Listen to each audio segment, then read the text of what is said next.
नमस्कार और स्वागत है एक नई विचार यात्रा में। आज हम गोता लगा रहे हैं दिव्य प्रकाश दुबे के लिखे 2022 में प्रकाशित हिंदी उपन्यास अक्टूबर जंक्शन की दुनिया में। जी नमस्कार।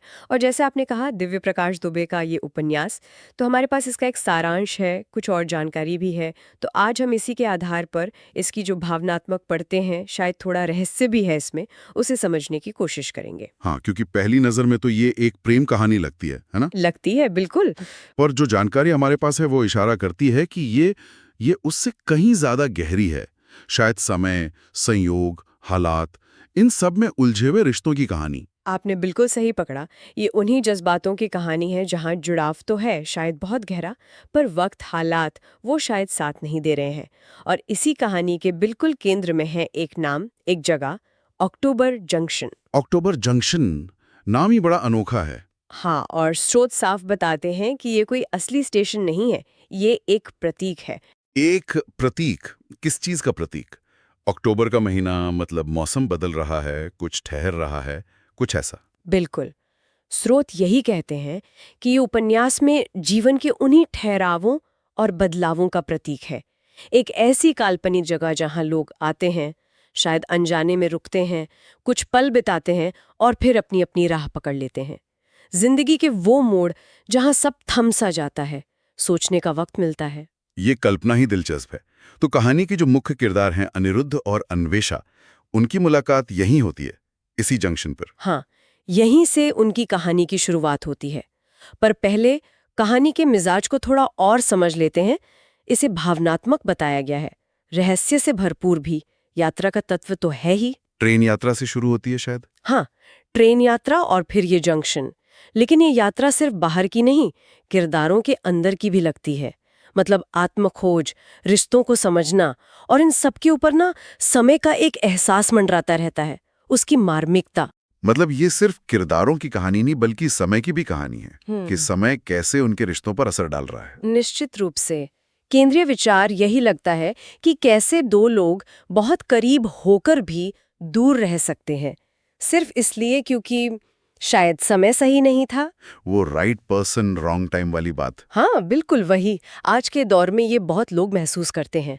उपन्यास इसी द्वंद को, इसी कश्मकश को पकड़ता है, ऐसा सारांश से लगता है। और ये सेटिंग, ट्रेन यात्रा, फिर ये काल्पनिक जंक्शन, ये माहौल को कैसा बनाता होगा? क्या इससे कहानी में कोई खास रंग आता है? जरूर आता होगा। देखिए, ट्रेन यात्रा अक्सर बदलाव का प्रतीक होती है ना? एक सफर, अनिश्चितता। और फिर ये जंक्शन, ये उस ठहराव का प्रतीक है जहां जिंदगी आपको रोक कर पूछती है, अब आगे कहाँ, कौन सी ट्रेन पकड़नी है। तो ये सिर्फ एक सेटिंग नहीं, ये कहानी के दर्शन का हिस्सा लगता है। वो अनपेक्षित ठहराव जहां भविष्य पता नहीं होता। दिलचस्प। अच्छा, अब किरदारों पर आते हैं। अनिरुद्ध एक लेखक है। कहा गया है कि वो जिंदगी को अपने ढंग से देखता है। इसका क्या मतलब हुआ? ज्यादा कल्पनाशील है या थोड़ा दुनिया से कटा हुआ? स्रोत ज्यादा डिटेल में तो नहीं बताते, पर अपने ढंग से देखना इसका मतलब अक्सर होता है कि वो इंसान चीजों को शायद ऊपरी तौर पर नहीं लेता, गहरे अर्थ ढूंढता है। लेखक है तो हो सकता है घटनाओं को, भावनाओं को ज्यादा एनालाइज करता हो, एक कहानी की तरह देखता हो सब कुछ। तो ये उसे संवेदनशील भी बनाता होगा। हाँ, संवेदनशील भी, और शायद कभी-कभी हकीकत से थोड़ा दूर भी। ये मुमकिन है। और अन्वेषा, उसे तेज और आत्मनिर्भर बताया गया है। ये तो अनिरुद्ध से काफी अलग लगती है। हाँ, और यही शायद टकराव या खिंचाव पैदा करता होगा। एक तरफ अनिरुद्ध का वो शायद ज्यादा सोचने वाला दार्शनिक नजरिया, दूसरी तरफ अन्वेषा की प्रैक्टिकल आत्मनिर्भर शख्सियत। सही कहा। उसकी तेजी, उसकी आत्मनिर्भरता, हो सकता है वो जिंदगी के जंक्शंस पर जल्दी फैसले लेती हो, जबकि अनिरुद्ध शायद वहीं सोचता रह जाता हो। ये एक अच्छा पॉइंट है। और फिर एक तीसरा नाम आता है, नील। स्रोत कहते हैं कहानी में आने वाला तीसरा महत्वपूर्ण मोड़ या पात्र। ये मोड़ या पात्र वाली बात थोड़ी कंफ्यूजिंग है। हाँ, ये अस्पष्टता जानबूझकर रखी गई लगती है, रहस्य बनाने के लिए। मतलब स्रोत उसे मोड़ की तरह बताते हैं। तो हो सकता है नील का आना कहानी की दिशा बदल दे। वो कोई इंसान हो सकता है जो उनके बीच आता है। या फिर कोई घटना। बिल्कुल। या कोई ऐसी घटना जो उनके रिश्ते को हमेशा के लिए बदल दे। ये अस्पष्टता पाठक को सोचने पर मजबूर करती है।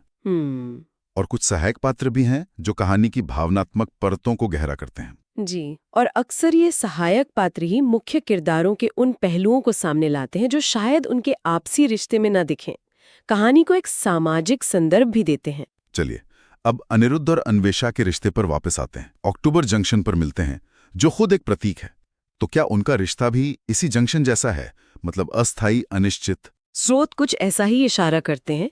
उनके बीच जुड़ाव तो गहरा बनता है, इसमें कोई शक नहीं, लेकिन एक पैटर्न है। पैटर्न? कैसा पैटर्न? जिंदगी उन्हें बार बार करीब लाती है और फिर हालात उन्हें अलग कर देते हैं।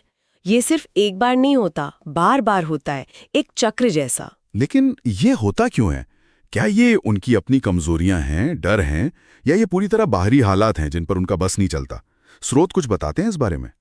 स्रोत सीधे तौर पर वजह तो नहीं बताते, लेकिन वो समय और रिश्तों के बीच का संघर्ष वाली बात बार बार दोहराते हैं। अच्छा।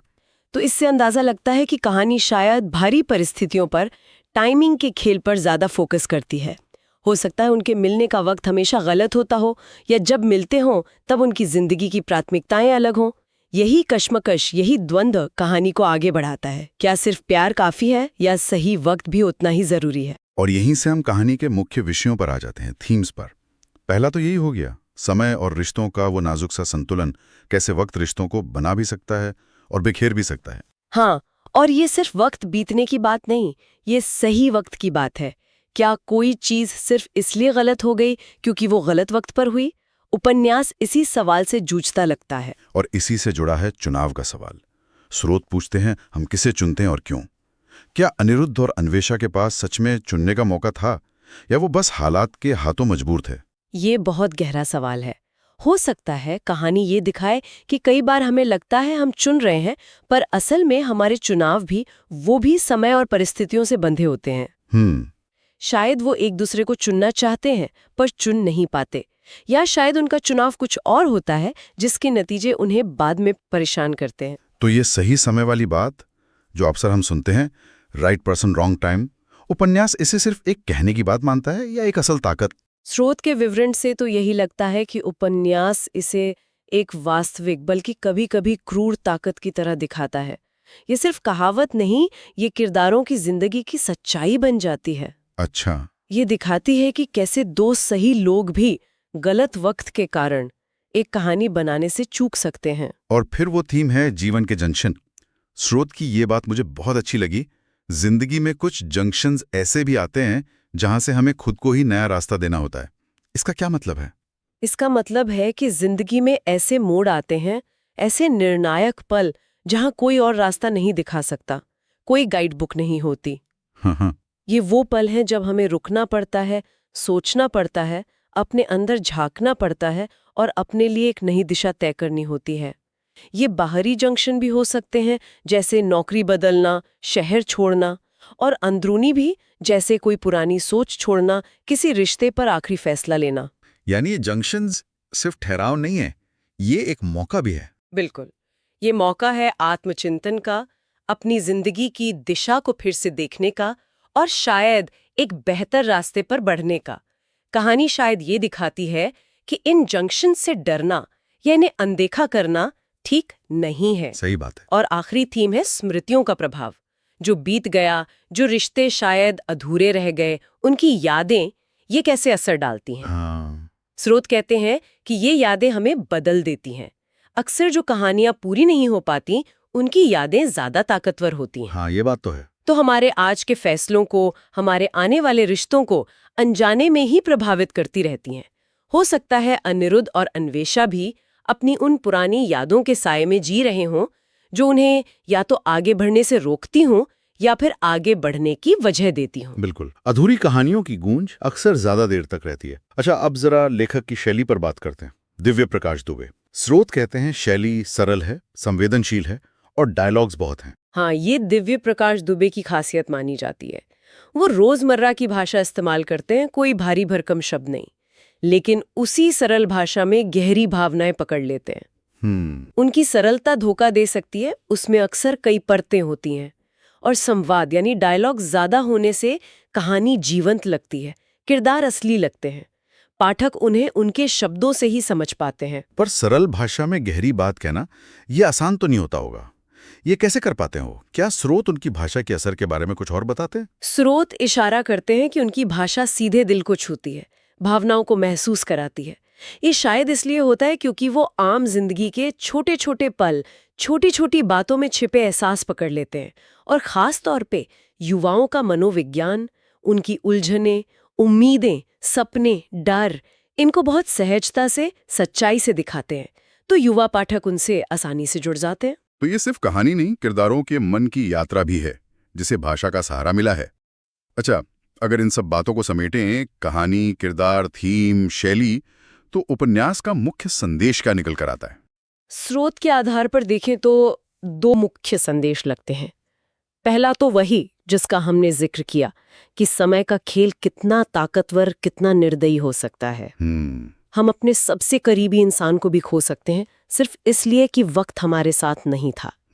ये जिंदगी की अनिश्चितता को दिखाता है कि सब कुछ हमारे कंट्रोल में नहीं है। और दूसरा संदेश? दूसरा संदेश जुड़ा है उसी अक्टूबर जंक्शन के प्रतीक से, कि जिंदगी हमें बार बार ऐसे मोड़ों पर, ऐसे जंक्शंस पर लाकर खड़ी करती है।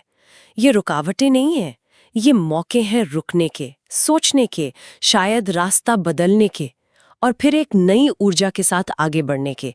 ये जंक्शन जिंदगी के सफर का एक जरूरी हिस्सा है। इनसे भागना नहीं, इन्हें समझना जरूरी है। तो ये कहानी एक तरह से भाग्य और इच्छा शक्ति के बीच की खींचतान भी दिखाती है, कि कितना हमारे हाथ में है और कितना समय और हालात तय करते हैं। बिल्कुल। ये सवाल कहानी के केंद्र में गूंजता हुआ लगता है। क्या अनिरुद्ध और अन्वेषा अपनी कहानी खुद लिख सकते थे, या वो सिर्फ समय की धारा में बहते पत्ते थे? ये सवाल पाठक को भी अपने जीवन के बारे में सोचने पे मजबूर करता है। तो संक्षेप में कहें, अक्टूबर जंक्शन सिर्फ एक रोमांटिक नॉवल नहीं है। ये समय, संयोग, चुनाव और अधूरे रिश्तों की जो एक कसक होती है, उस पर एक गहरी सोच है। हाँ, ये उन अनएक्सपेक्टेड ठहरावों की कहानी है जो हमारी जिंदगी की दिशा बदल देते हैं। हाँ, और ये उन क्या होता अगर वाले सवालों को जिंदा करती हैं, जो अक्सर हमारे मन में कहीं दबे रह जाते हैं। ये दिखाती है कि कैसे यादें हमें बनाती हैं, कैसे वक्त हमें चलाता है, और कैसे जिंदगी के ये अचानक आने वाले मोड़ हमें खुद से मिलाते हैं। ये महज किरदारों की कहानी नहीं, ये शायद हम सबकी कहानी का एक अक्स है। बिल्कुल, ये उन कहानियों में से लगती है जो पढ़ने के बाद भी जहन में घूमती रहती हैं।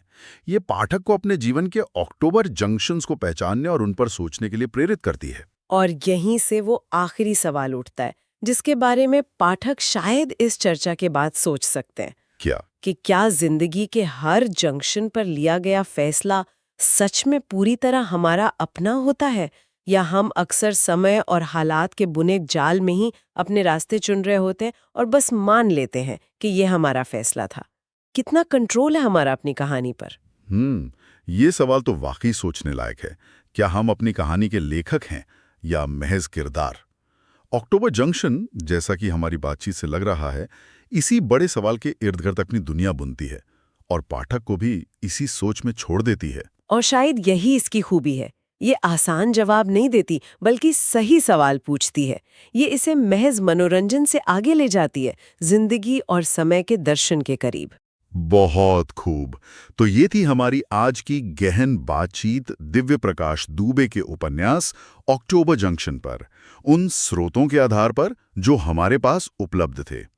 उम्मीद है इस विश्लेषण ने उपन्यास के मूल भाव और उसकी गहराइयों की एक झलक दी होगी। मुझे भी यही उम्मीद है। ये निश्चित रूप से एक ऐसी कहानी लगती है जो अपने पाठकों को सोचने और महसूस करने के लिए बहुत कुछ देती है।